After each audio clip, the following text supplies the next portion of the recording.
উনি আমার জন্য খাবার পাঠিয়েছেন? হ্যাঁ বেটি, আমার মনে হয় কি বলো তো, ওই তখন তোমাকে সাহাব অনেক ডাঁটলেন না, তো তোমার মনে যাতে কোনো কষ্ট না হয় তাই জন্য সাহাব এক খাবার পাঠিয়েছে তোমার জন্য। আমাদের সাহাব বহুত গুस्सा করে, बहुत अच्छा आदमी আছে, बहुत अच्छा आदमी আছে।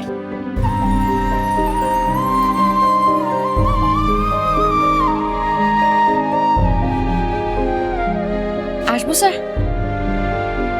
আসুন।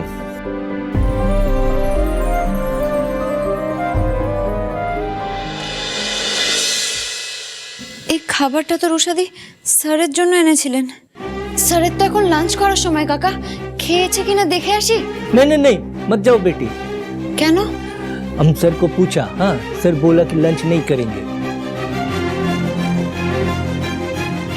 এবার বুঝতে পেরেছি, তখন রুশাদির সাথে ঝগড়া হলো বলেই বোধহয় উনি আজকে লাঞ্চ করবেন না বলেছেন। बेटी अभी जल्दी जल्दी खा लो, लंच टाइम खत्म हो जाएगा, फिर खाने के लिए टाइम नहीं मिलेगा। खाओ खाओ। না কাকা, তুমি সেই দিন আমাকে খাবার দিয়েছিলে না, আজকে তুমি আমার খাবারটা খেয়ে নাও। আরে এটা তোমার খাবার আছে, আর আমি তো খাবার এনেছি, আমি তোমার খাবার কেন খাবো? রুশাদি যার জন্য খাবারটা এনেছিল উনি না খেলে আমি কিভাবে খেতে পারি কাকা? শোনো না, খাবারটা নষ্ট করো না, ম্যাডাম অনেক কষ্ট করে এনেছে, তুমি প্লিজ খেয়ে নাও। কিন্তু তুমি কি খাবে? আমি কিছু খাবো না, আজকে আমার চাকরির প্রথম দিন না, অত খাই খাই করলে হবে নাকি? আর এমনিতেও আমার না খেলে কেমন ঘুম ঘুম পায়, তাই আমি আজকে ঠিক করেছি কিচ্ছু খাবো না। আমি বরং ওই দিকটা গিয়ে দেখে আসি কারোর কিছু লাগবে কিনা। ম্যাডাম একটু জল দিন তো। আসছি। কাকা প্লিজ খাবারটা নষ্ট করো না, একটু খেয়ে নাও।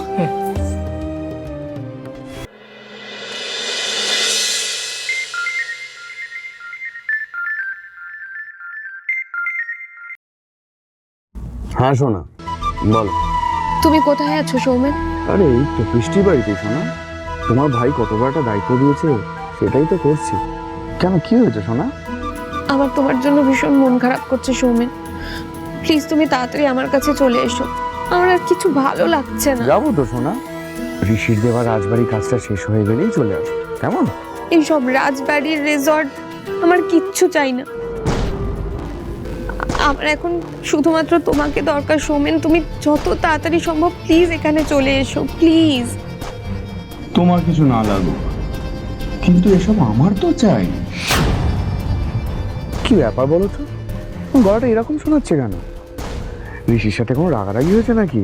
হ্যাঁ, ঋষি সেনের মতো একজন মাল্টিন্যাশনাল কোম্পানির ওনারকে আমার মতো একজন সাধারণ মানুষ কি রাগ দেখাতে পারে?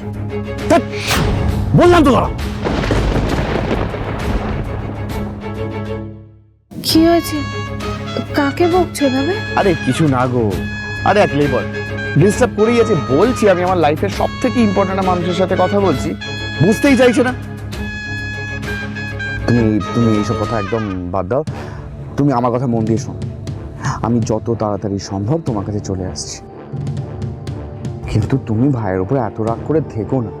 তুমি ওর কথাটা তো একটু ভাবো, সারাদিন কত কাজকর্মে থাকে বলো তো, কত রকম টেনশন নিয়ে চলে সে।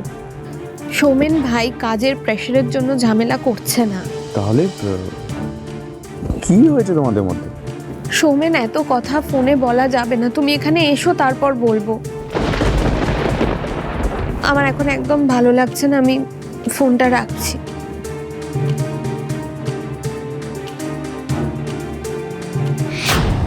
কথা শুনে মনে হলো ওদিকে বড়সড় কোনো ঘোটালা পেকেছে। নাহলে আমার টাকার খনি তোর শালাবাবুর উপরে এত রাগ করে না কোনোদিন। না, এবার দেখছি কলকাতা একটা ঢু মারতেই হবে।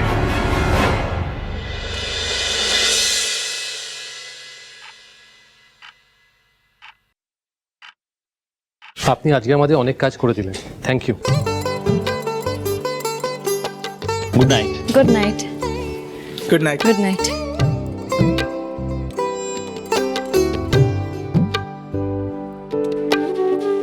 সবাই তো বেরিয়ে গেল, এবার আমারও বেরোনো উচিত। আজকে রাতে আমার একটা থাকার ব্যবস্থা করতেই হবে, রোজ রোজ তো আর স্যারের বাড়িতে থাকা যায় না, আর এই অফিসেও আর থাকতে পারবো না।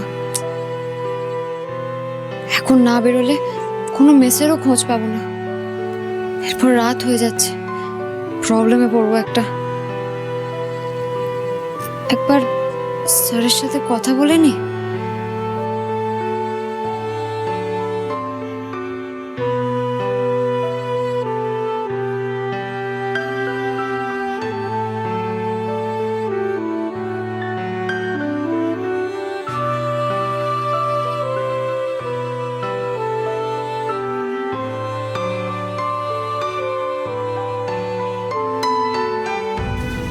স্যার আসবো?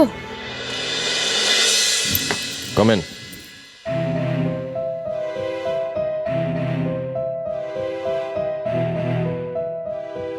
এভাবে আমার দিকে হা করে তাকিয়ে না থাকে, কি বলার আছে বলুন। স্যার বলছিলাম যে আপনি আমাকে সকাল থেকে যা কাজ দিয়েছিলেন আমার করা সব হয়ে গেছে, আর বাইরে সবাই চলেও গেছে। বলছিলাম যে তাহলে কি আমিও এখন গুড। সো মিস প্রিয় মিত্র, আপনার ফার্স্ট ডে জব প্রোফাইলটা কেমন লাগলো? আপনাকে তো দেখে মনে হচ্ছে আপনি অফিস বয়ের জবের জন্য এখানে এসেছেন, আর আপনার বেশ পছন্দ হয়েছে এই চাকরিটা। এবার আপনার জায়গায় অন্য কেউ হতো তাহলে আমার মনে হয় না সেই কাজটা করতো, আই ডাউট। বাট আপনার এই কাজটা বেশ ভালো লেগেছে। You prove me wrong. You seem to be loving this. ভুল ভেবেছিলেন স্যার।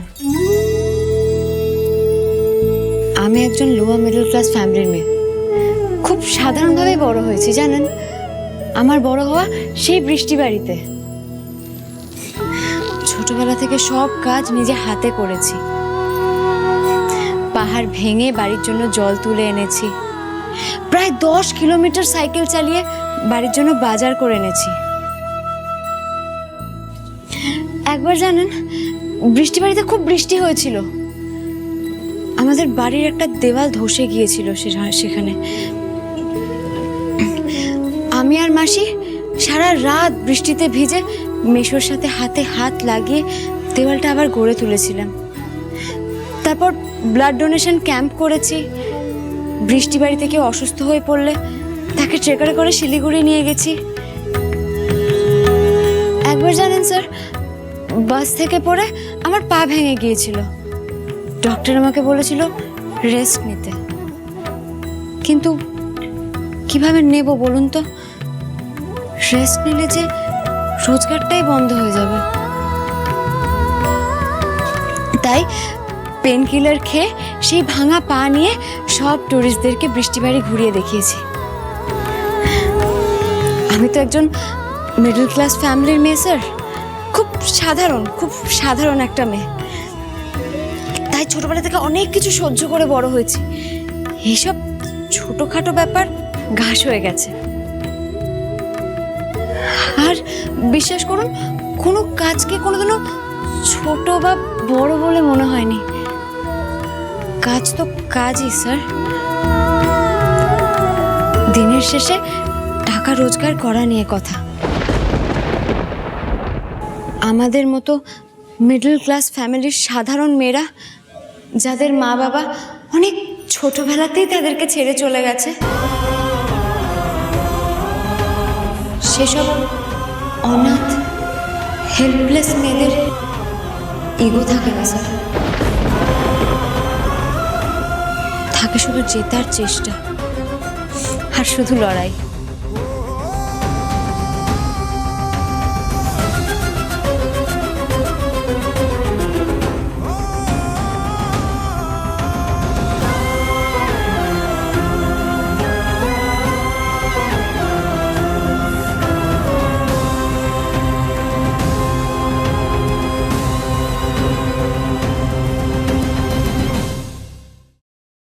ছোটবেলা থেকে আমার স্বপ্ন দেশ বিদেশ ঘুরবো, নানা রকম মানুষদের সাথে মিশবো। Taj Mahal, leaning tower of Pisa, Amazon forest, Eiffel tower, সব সব দেখতে চাই আমি। আপনার ছোটবেলাটা কোথায় কেটেছে? বৃষ্টি বাড়িতে মাসি মেশোর সঙ্গে। আচ্ছা, আপনার বেস্ট ফ্রেন্ড কি?